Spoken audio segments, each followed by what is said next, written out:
आज का डिक्टेशन 100 शब्द प्रति मिनट रहेगा। डिक्टेशन स्टार्ट होगा 5 सेकंड बाद।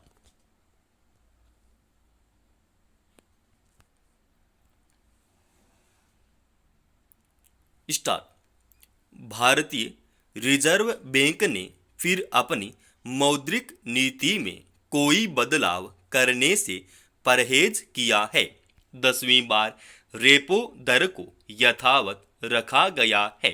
फिलहाल वह 6.5% है। यह फैसला महंगाई पर काबू पाने के मकसद से किया गया है।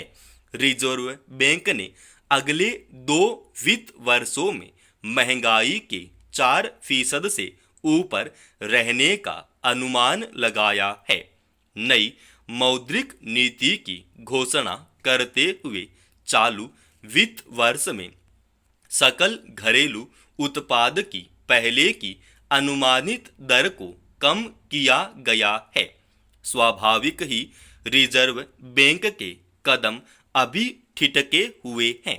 रिजर्व बैंक का मानना है कि अगर महंगाई को 4% से नीचे लाकर स्थिर करने में कामयाबी मिल जाती है तो विकास दर दहाई के आंकड़े को छू सकती है। हालांकि दुनिया में जिस तरह के हालात हैं और बहुत सारे देश मंदी की मार झेल रहे हैं, उसमें भारत की अर्थव्यवस्था ने अपने को संभाल रखा है। यहाँ मंदी के झटके उस तरह नहीं लगे जैसे कई विकसित कहे जाने वाले देशों में भी देखने को मिले। इस वक्त भारत दुनिया की तेजी से बढ़ती अर्थव्यवस्था है। ऐसे में रिजर्व बैंक ब्याज दरों में किसी भी तरह का परिवर्तन कर कोई जोखिम नहीं उठाना चाहता।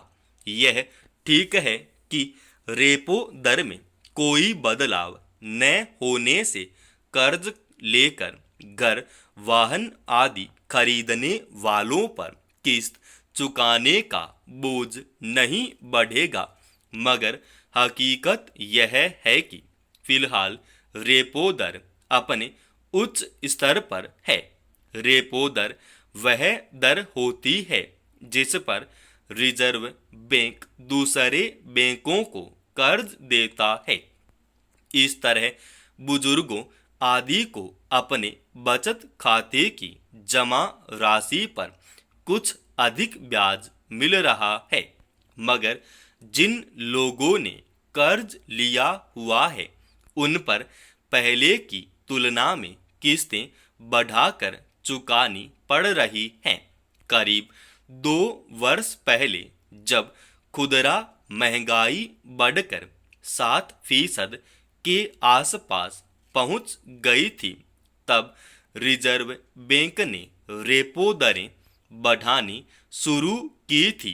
थोड़े थोड़े समय बाद 6 बार रेपो दर में बढ़ोतरी की गई और वह 2.5% तक बढ़ गई। इससे आंकड़ों में महंगाई पर अंकुश तो लगता दिखा, पर लोगों पर किस्तों का बोझ भी बढ़ गया।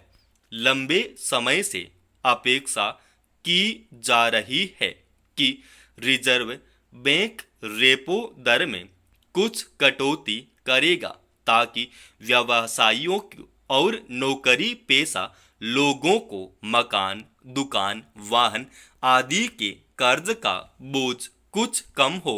मगर रिजर्व बैंक फूंक फूंक कर कदम रख रहा है।